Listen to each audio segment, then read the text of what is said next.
Total news आप देख रहे हैं। केंद्र की अग्निपथ योजना के खिलाफ देश के कई हिस्सों में लगातार विरोध जारी है। इस बीच रक्षा मंत्रालय ने आज प्रेस कॉन्फ्रेंस की, साफ कर दिया कि योजना वापस नहीं ली जाएगी।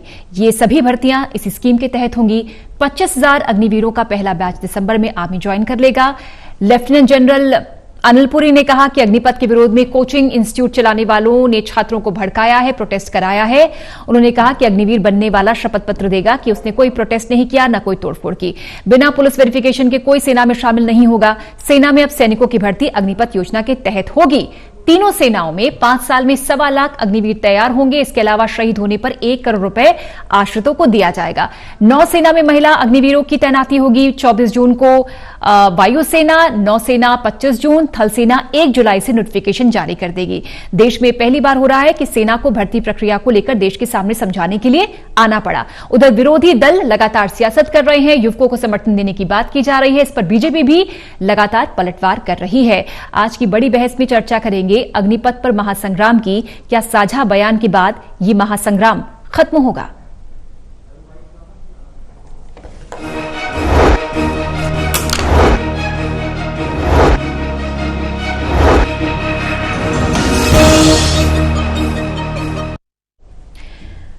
तो तमाम सवालों का जवाब देते हुए आज साझा प्रेस कॉन्फ्रेंस की सेना ने और किस तरह से इस पूरे अग्निपथ स्कीम को समझाया, पहले सुनते हैं। इसकी सेना जो रक्षा कर रही है, दे आर 32 इयर्स। ये हमारा सिर्फ एक ही मुद्दा है कि हम किसी तरीके से यंग हो जाए। इसको स्टडी करा गया पिछले 2 साल एंड ये सीरियस वर्क। पहले तीनों चीफ जनरल रावत मिलके एंड कई लोगों से इसके बारे में डिस्कशन करी कि क्या क्या तरीके हैं, इसकी परसेंटेजेस कैसे करें। उसके अलावा हमने स्टडी करी बाहर के देशों की स्टडी। तकरीबन सारे देश हमने स्टडी करे। सब देशों के अंदर देखा गया उम्र 26, 27, 28। नंबर 2, भर्ती होने के तरीके कितने किस्म के हैं? कम से कम 3 से 4 तरीके हैं भर्ती होने के लिए। एंड सबके अंदर जब वो बाहर निकलना चाहते हैं वो जा सकते हैं। कितने साल में जा सकते हैं? 2 साल, 3 साल, 4 साल। सो मल्टीपल एंट्री एवेन्यूज हैं, मल्टीपल एग्जिट एवेन्यूज हैं। एंड वो बाहर जाके क्या कर रहे हैं? वही जब ये मतलब युवक 25 साल का बाहर आएगा, ये स्किल तो होगा ही होगा। सबसे जरूरी स्किल एक इंसान को चाहिए, discipline. He will be ready with the discipline. आप किसी इंडस्ट्रियलिस्ट से पूछ लीजिए, भाई तेरे को क्या चाहिए? बोले यार डिसिप्लिन हो गया मेरा, 60% जॉब इज ओवर। मैं उसको ब्रिजिंग कोर्स करके दूंगा, कुछ ट्रेनिंग करके दूंगा सो दैट वो मेरे काम आ सके। ये सब करेंगे। बट ऐसा है 14 तारीख को ये स्कीम लॉन्च हो और अगर हम सोचें कि 18, 19 को पेपर के ऊपर लिख के दे दिया जाए कि इतने परसेंट नहीं, बिकॉज हमने ये स्कीम लोगों के साथ शेयर नहीं करी थी। सिर्फ उनको बताया था कि आप अपनी तैयारी कर लो और तैयार रहना। तो इसी तरीके से ये सबने प्रावधान करें। सबसे पहले 15 तारीख को सुबह मिनिस्ट्री ऑफ होम अफेयर्स ने बोला कि हम रिजर्वेशन करेंगे। उन्होंने ये नहीं बोला कितनी परसेंटेज करेंगे, उन्होंने बोला प्रेफरेंस देंगे सीएपीएफ में। जैसे ही 3 दिन निकले और ये प्लान था, इसको ये मत सोचिएगा उन्होंने 4 जगह में देखी कुछ हरकतें होती हैं आर्सन की वजह से हुआ। नो, ये प्लान था। ये क्यों प्लान था?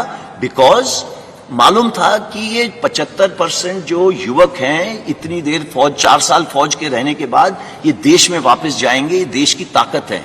ये 25% का तो हम ध्यान रख लेंगे, उनके साथ क्या करना है, कैसे करना है, वो हमारे पे छोड़ दीजिए। बट सबके दिमाग में ये आ रहा है इन 75% के साथ क्या होगा। ये अगर देश की ताकत है तो पूरे देश को, होल ऑफ द गवर्नमेंट, सबकी भागीदारी के साथ इसको आगे ले जाया गया। तो पहले एमएचए ने हमको बोला प्रेफरेंस दी जाएगी। विद इन 3 डेज उन्होंने बोला 10% reservation in CAPF and Assam Rifles. Then age relaxation दी। एज रिलैक्सेशन क्यों दी? बिकॉज हमने पहले दिन बोला था कि जो कोविड की वजह से 21 साल के नहीं रह पाए वो 23 साल के हो गए हैं, तो वो 2 साल बढ़ गई। हाउएवर उसके 3 दिन बाद एमएचए ने बोला अच्छा वो युवक जो 21 साल में मेरे पास आने थे वो अब 23 के हो गए हैं, तो उन्होंने फर्स्ट बैच के लिए ये स्पेशल कंसेशन दिया है to increase the age. Why? Because सबके सब यूथ के साथ कनेक्टेड है। उनको मालूम है देश का भविष्य, यूथ का भविष्य एकदम इंटीग्रेटेड है। Come to Ministry of Defence. Ministry of Defence के अंदर कई सारी चीजें हैं, जैसे आपके सामने लिखा है coast guard, defence civilians, DPSUs हैं, उन्होंने भी सेम प्रावधान करा है। अगेन रिपीट कर रहा हूं, ये प्लान्ड था कि कितना परसेंटेज दिया जाएगा। क्यों? बिकॉज 75% देश की ताकत है। Age relaxation same thing. Coming to merchant navy, Indian navy एक ही इसमें क्वालिफाई होती है, उन्होंने भी प्रावधान करा है कि हम इनको लेंगे। जो सबसे जरूरी चीज है जो अगली 2 बुलेट्स में है, that is Ministry of Skill Development and Entrepreneurship and plus Ministry of Higher Education. इन्होंने बोला मैं 12वीं क्लास करवा के दूंगा आपको, और इसका मतलब है कि they will get a proper skill certificate which will be governed, not that मैं जो अपने लेटर पैड पे साइन करके देता हूं to whomsoever it may concern. No, it is a proper Government of India certificate जो recognise करा जाएगा जब आप बाहर जाएंगे। मैं आपके माध्यम से एक जरूरी सूचना अपने यूथ को देना चाहता हूं कि इंडियन एयरफोर्स भारतीय वायुसेना में अग्निवीर बैच 1 of 22 के रजिस्ट्रेशन की प्रक्रिया 24 जून से शुरू हो जाएगी। ये एक ऑनलाइन सिस्टम है जो हमारा well established star examination system है, उसी के तहत ये नोटिफिकेशन और रजिस्ट्रेशन चालू होगी।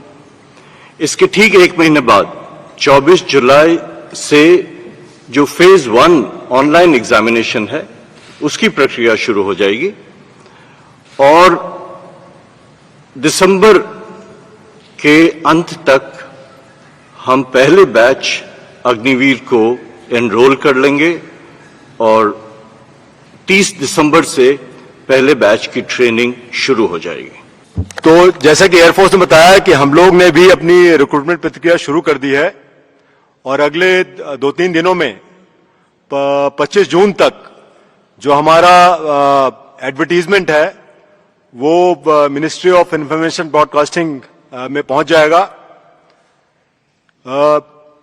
एयरफोर्स की तरह हमारा रिक्रूटमेंट भी ऑनलाइन होता है, और वो भी 1 महीने के अंदर जो हमारे स्टेप्स हैं रिक्रूटमेंट के वो सब शुरू हो जाएंगे।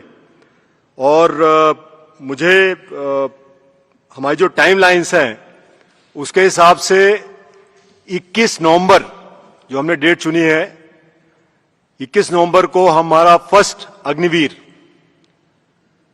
हमारी जो बेसिक ट्रेनिंग इंस्टीट्यूशन है INS चिल्का उड़ीसा में, वहां पर रिपोर्ट करना शुरू कर देगा। और जैसा कि आपको पता है, हमारे नौसेना अध्यक्ष ने पहले भी बताया था कि हम लोग अग्निवीर जो हमारे आएंगे नेवी में वो जेंडर न्यूट्रल रहेंगे, तो विमेन अग्निवीर भी हम लोग ले रहे हैं।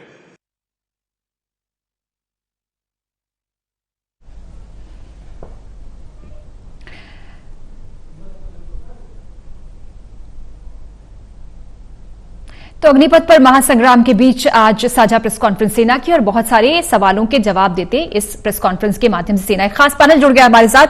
वीरेंद्र सोनी जी पानीपत स्टूडियो से वरिष्ठ पत्रकार हमारे साथ, सुभाष कुंडू जी हैं retired navy officer Hisar studio से हमारे साथ, डॉक्टर आनंद सावरिया रिटायर्ड मेजर चंडीगढ़ से, और महावीर यादव रिटायर्ड कर्नल गुरुग्राम से। आप सभी का बहुत बहुत स्वागत है। सबसे पहले सुभाष कुंडू जी आपके पास आते हुए, तमाम सुलगते सवालों को लेकर जो अग्निवीर हैं, जो युवा हैं, नाराज, आक्रोशित, हाहाकार, महासंग्राम की स्थिति, इस बीच आज प्रेस कॉन्फ्रेंस सेना की और तमाम सवालों का जवाब देने की कोशिश की प्रेस कॉन्फ्रेंस के माध्यम से सेना ने। क्या ये जो जवाब दिए गए हैं उससे संतुष्ट होंगे युवा?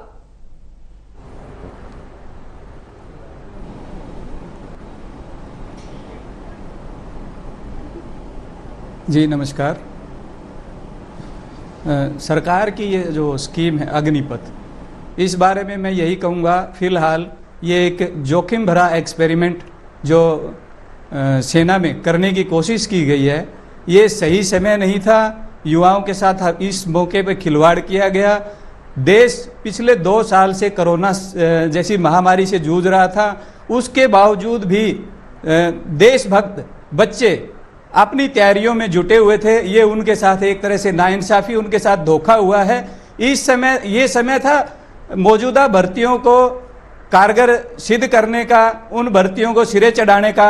ये योजना जो थी इसे धीरे धीरे अमल में लाया जा सकता था। आज जो 100% एक नर्सरी को सीधे बाग का रूप दे दिया गया, ये प्योद की तरह तैयार किया जा सकती थी ये चीज। आज 25% ट्रायल के तौर पे इसको आजमाया जा सकता था, लेकिन रेगुलर भर्तियों पे जिस तरह से कुठाराघात किया गया, जो लोग सेना में भर्ती का एक सपना लेके 2 साल कोरोना काल में भी तैयारियां कर रहे थे, ये उनके साथ कहीं ना कहीं खिलवाड़ है, छलावा है। ये इस तरह की स्कीम ऐसे समय पे नहीं लेनी चाहिए थी। मैं इसके हक में नहीं हूं, ये युवाओं के साथ धोखा हुआ है। डॉक्टर आनंद सवरिया, कुंडू जी ये कह रहे हैं कि ये जोखिम भरा एक्सपेरिमेंट है सरकार का, एकदम से स्कीम को नहीं लाना चाहिए था, धीरे धीरे अमल में लाना चाहिए था। आप कैसे देख रहे हैं आज जो साझा प्रेस कॉन्फ्रेंस सेना ने की, जो तथ्य रखे गए, जो सवालों के जवाब दिए गए, उससे आप कितने सहमत आनंद जी? मैं बिल्कुल आज एक एक्स आर्मी ऑफिसर के लिहाज से बोलूंगा और पूरा चीज मैं बड़ी सिंपल लैंग्वेज में आपके चैनल के माध्यम से इन सारे बच्चों को कि जो कि हमारे भारत का भविष्य हैं उनको समझाने की कोशिश करूंगा। देखिए, मैं ये कहना कोई भी चेंज जो होती है वो बेटरमेंट के लिए होती है, लेकिन उसमें कुछ लोगों के वेस्टेड इंटरेस्ट होते हैं।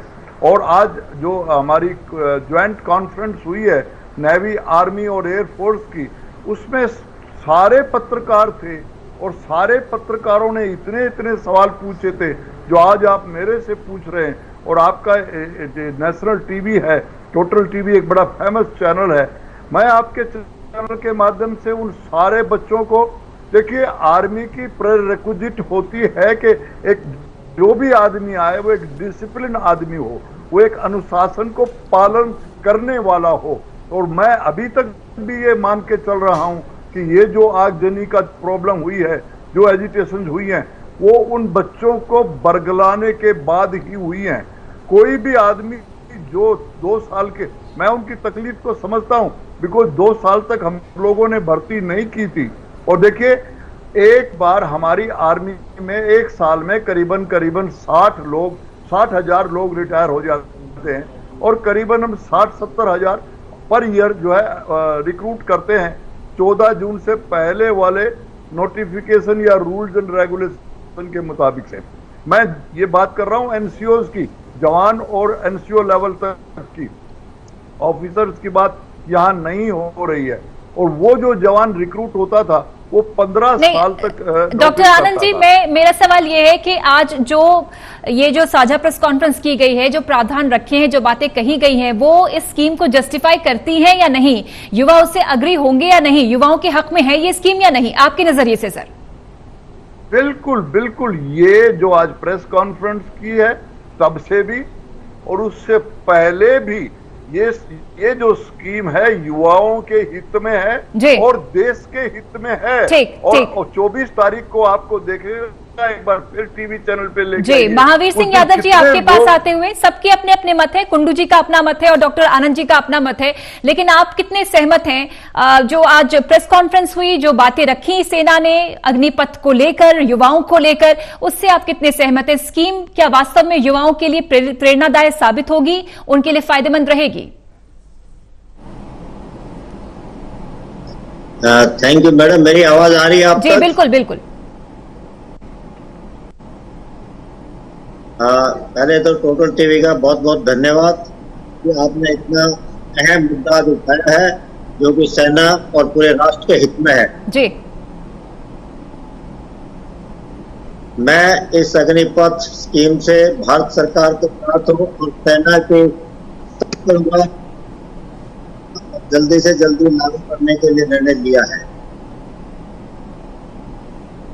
आज जो प्रेस कॉन्फ्रेंस हुआ है जिसके अंदर बीजेपी भारत सरकार की तरफ से भी और सेना की तरफ से भी जो आशंकाएं हमारे युवाओं के बीच में थी उनको क्लियर किया गया है और ये एक बहुत अच्छी स्कीम है।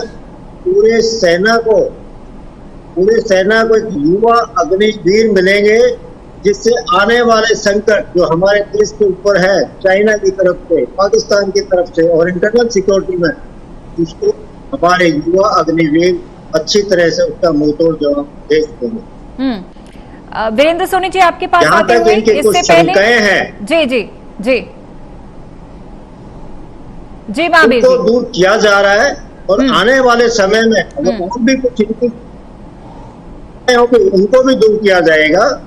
ठीक। हाँ, मेरा एक सुझाव है कि जो ये अग्निवीर जिनको हम इतना अच्छा ट्रेनिंग देंगे 4 साल तक और वो देश की रक्षा के लिए काबिल हो गए, क्यों ना इनको सीधा सीधा पैरामिलिट्री फोर्सेस में जो 75% बाहर आ जाते हैं, कोई वरीयता नहीं, कोई प्रायोरिटी नहीं, उनको सीधा उसमें एब्जॉर्ब करना चाहिए। ये मेरा सुझाव है सरकार को, और शायद ये मानने के लिए तैयार भी हो जाएंगे। ठीक है वीरेंद्र सोनी जी, तो हमारे 2 बार सरकार ने संशोधन कर दिया, दूर हो जाएगी जी बिल्कुल, रिजर्वेशन दे दिया और उसके अलावा एज लिमिट बढ़ा दी और आज प्रेस कॉन्फ्रेंस हो गई, बहुत सी चीजें सेना क्लियर कर रही है।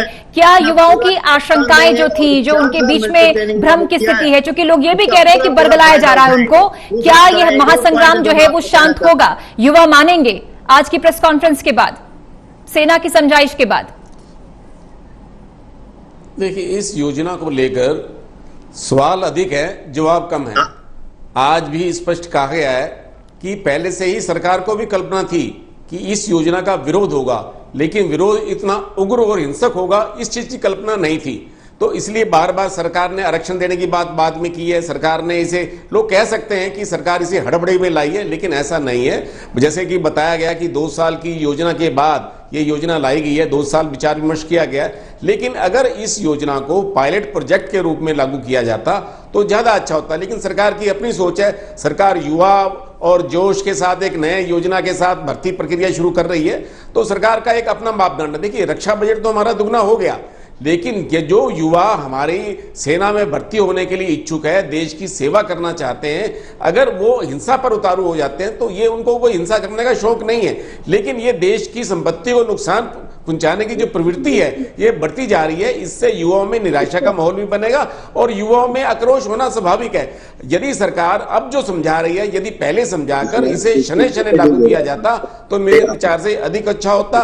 लेकिन अब पूरा देश जो है इस योजना के पक्ष और विपक्ष में खड़ा हो गया है, तो युवाओं में आशंकाएं भी है, कोई इसका पक्ष का समर्थन भी कर रहा है, लेकिन अभी तक सभी, जब तक इसके कारगर परिणाम नहीं आते तब तक इस पे आशंका ही रहेंगी। हम दूसरे देशों की बातें करें, दूसरे देशों की स्थिति अलग है, वहां बेरोजगारी की स्थिति अलग है, हमारे देश में ज्यादा है, और बिहार जैसे देश में, राज्य में जहां राष्ट्रीय बेरोजगारी दर सबसे ज्यादा है, तो वहां रोष का उत्पन्न होना स्वाभाविक है। सुभाष कुंडू जी, सेना पर संशय का कोई सवाल नहीं उठता। सेना बता रही है गंभीरता के साथ कि पूरा प्लान थी ये स्कीम, स्टडी हमने की, सीरियस वर्क किया, हमने बाहर के देशों को, उसके मॉडल को देखा, लेकिन जैसा कि वीरेंद्र जी कह रहे हैं कि पहले पायलट प्रोजेक्ट आपको उतारना चाहिए था, देखना चाहिए था, इसका टेस्ट ट्रीट करना चाहिए था, उसके बाद इसको इंप्लीमेंट करते तो बेहतर रहता।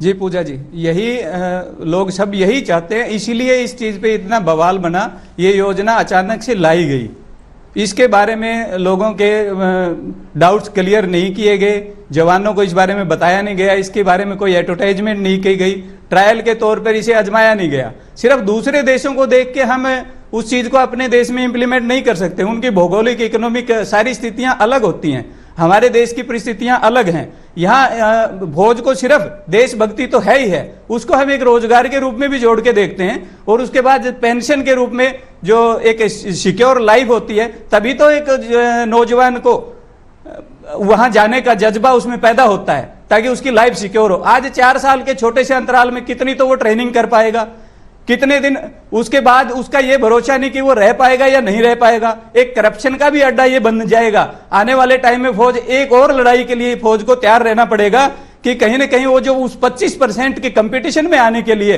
लोग ऐसे ऐसे तरीके अपनाएंगे। ये मुझे इस बात की आशंका है कि ये कहीं करप्शन का अड्डा ना बन जाए। उन चीजों को अभी तक इग्नोर किया गया है, और कुछ चीजें जो आज बार बार प्रेस कॉन्फ्रेंस करके बताई और सुझाई जा रही हैं, कहीं आरक्षण दिया जा रहा है। मैं तो ये कहता हूं इन 75% को जो बाहर कर रहे हो या अंदर कर रहे हो, 100 के 100% को आप इन्हें गारंटी दें, आप इन्हें कहीं समायोजित करेंगे तो अच्छा होगा। उनका देशभक्ति की भावना भी बनी रहेगी कहीं ना कहीं, और इसका बैड इफेक्ट फौज के ऊपर कहीं नहीं आएगा जी। एफिशिएंसी डाउन नहीं होगी, नहीं तो आप फौज को जवान तो कर लेंगे, कहीं ना कहीं इसका एफिशिएंसी के ऊपर असर पड़ेगा। क्योंकि अगर 1 साल के अग्निवीर जो ट्रेनिंग कर चुके हैं और उस दौरान कहीं युद्ध होता है, आप उन्हें रोक नहीं पाएंगे घर जाने से भी। वो आपके 11 लाख रुपए के लिए वहां नहीं रुका रहेगा, तो कोई ऐसी योजना, ठोस योजना उनके लिए होनी चाहिए जो उनमें देशभक्ति की भावना भी भरती हो, उनकी लाइफ सिक्योर हो, उन्हें अपना भविष्य सुनहरा दिखाई देता हो, तब वो जाके कहीं देश पे अपने प्राण न्यौछावर करता है। बहुत सारी आशंकाएं उन्होंने इस स्कीम को लेकर कही है। बेशक आप जैसा कह रहे हैं कि चेंज इज फॉर बेटरमेंट, लेकिन उसके बावजूद जब तक जो हमारा युवा है, जो अग्निवीर है, भविष्य को लेकर वो सुरक्षित महसूस नहीं करेगा, तो जैसा कि कुंडू जी कह रहे हैं, करप्शन का अड्डा भी हो सकता है। 4 साल के अंदर आप करप्शन भी कर सकते हैं। नहीं, देखिए, मैं आपको भी और आपके चैनल के माध्यम से सबके बताता हूं कि आर्मी की नौकरी सिर्फ पे के लिए नहीं होती। मैं एक डॉक्टर हूं, मैं एक कार्डियोलॉजिस्ट हूं। मैं आर्मी में गया था, पे के लिए नहीं गया था। आर्मी में जो भी जवान जाता है वो एक कोई और इच्छा लेके जाता है, अपने देश की सेवा करने के लिए जाता है। जो पे वहां मिलती है वो तो उसको बाहर भी मिल जाती है। आर्मी की नौकरी सिर्फ पे और पेंशन के लिए लोग नहीं करते। और मैं ये कहना चाह रहा हूं कि मैं किसी साथी को सुन रहा था कि योजना ये हड़बड़ी में ले आए हैं। नहीं, ये योजना तो 1989 में और कारगिल युद्ध के बाद में ये पूरी एक कमेटी बनी थी और उस कमेटी ने कहा था कि ये आर्मी को यंग बनाइए। देखिए, मैंने नौकरी की है आर्मी में करीबन 18,000 फीट की ऊंचाई पे, जहां टेम्परेचर -30 तक पहुंच जाता है, और जैसलमेर नौकरी की है जहां पे टेम्परेचर 50 डिग्री सेंटीग्रेड। तो जो आदमी उम्र बढ़ती है तो उसकी टॉलरेंस पावर बहुत कम हो जाती है शारीरिक। तो जो कारगिल कमेटी ने रिकमेंडेशन दी थी कि आर्मी की एवरेज एज को कम करिए, और वो एवरेज एज कम करते करते अब 14 जून 22 तक पहुंच गए। इससे पहले कमांडिंग ऑफिसर की एवरेज एज कम हो गई है। अब जो कमांडिंग ऑफिसर बनते हैं वो यंग आने शुरू हो गए हैं, पर जवानों की एज को 21 करने के लिए ये योजना बहुत दिनों से वेट करते हुए आज 14 जून को आई है, और ये सबके लिए लाभमंद है। चलिए, सेना भी यही कह रही है, सरकार भी यही कह रही है कि स्कीम फायदेमंद है, लाभान्वित है, लेकिन वीरेंद्र जी अब आगे क्या?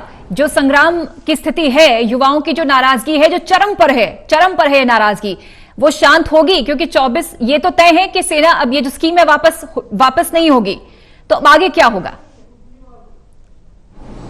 देखिए, सरकार ने आज, सेना ने स्पष्ट कर दिया है कि ये योजना नहीं ली जाएगी और ले भी नहीं जानी चाहिए, लेकिन उसमें सुधार की गुंजाइश है। युवाओं में जो उनकी आशंका हैं, जो उनकी आपत्तियां हैं, अब 75% के लिए स्वाभाविक है कि उनमें एक तरह से रोजगार के प्रति भी आशंका है, उनको अपने भविष्य के लिए भी चिंता है, लेकिन सरकार को इस दिशा में अवश्य सोचना चाहिए। और इसमें क्या सुझाव हो सकते हैं, जो लोग इससे जुड़े हुए हैं उनसे सुझाव भी लिए जाना चाहिए, और मुझे लगता है कि समय समय पर इसमें संशोधन भी होते रहेंगे। लेकिन सबसे बड़ी समस्या यहाँ है, जो हमारे राजनीतिज्ञ हैं, चाहे वो किसी भी दल के हैं, चाहे सत्तारूढ़ दल के कैलाश विजय वर्गीय हो, चाहे विपक्षी दल के हो, वो इस स्थिति को अपने अनावश्यक जो बयानों से उलझा रहे हैं। देखिए, युवा वर्ग जो है वो अपने भविष्य के लिए चिंतित है, और ये जो राजनेता किसी भी दल से जुड़े हुए हैं वो इस पर अनावश्यक बयानबाजी कर रहे हैं। कोई कैलाश विजय वर्गीय कह रहे हैं कि 4 साल के बाद जो 75% होंगे उनमें से कई लोगों को मैं अपने कार्यालय में, भारतीय जनता पार्टी के कार्यालय में सुरक्षा गार्ड रख लूंगा। कोई दूसरा, राहुल गांधी जी का ट्वीट इस दिशा में अलग से है। तो बिल्कुल मिलाकर ये देखना चाहिए कि ये एक राष्ट्रीय सुरक्षा का प्रश्न है और सारे राष्ट्रीय हित जुड़े हुए हैं। इस पर खुले दिल से, खुले दिमाग से विचार करना चाहिए, लेकिन अपने बयानों से स्थिति को बिगड़ने नहीं देना चाहिए। निश्चित रूप से हिंसा हो रही है, हिंसा के साथ बड़े भयानक परिणाम आ रहे हैं, युवा वर्ग किस दिशा में जा रहा है, सेना में इस तरह अनुशासन की भावना बनी रहनी चाहिए, ये सब बातें हैं जिन पर विचार करने की आवश्यकता है। ये योजना वापस नहीं होगी, ये तो सबको मालूम है, लेकिन इसमें कई समय पर सुधार की गुंजाइश है, अभी है, और मुझे लगता है सरकार इस दिशा में और आगे बढ़ेगी और कई सुझाव इसमें आने वाले हैं। लेकिन सुभाष जी, कहीं ऐसा ना हो कि बहुत देर हो जाए, क्योंकि महासंग्राम की जो स्थिति है, देश की संपत्ति को कितना नुकसान पहुंचाया जा रहा है, जो सियासी दल है वो अलग अलग बयानबाजी भी कर रहे हैं, लग नहीं रहा कि गतिरोध रुकेगा।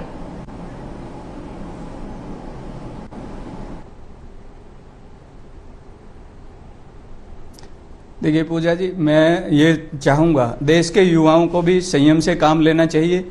बीइंग एन एक्स सर्विसमैन, हमने भी ये लड़ाई लड़ी है, OROP की लड़ाई हमने काफ़ी साल लगे उसे जीतने में।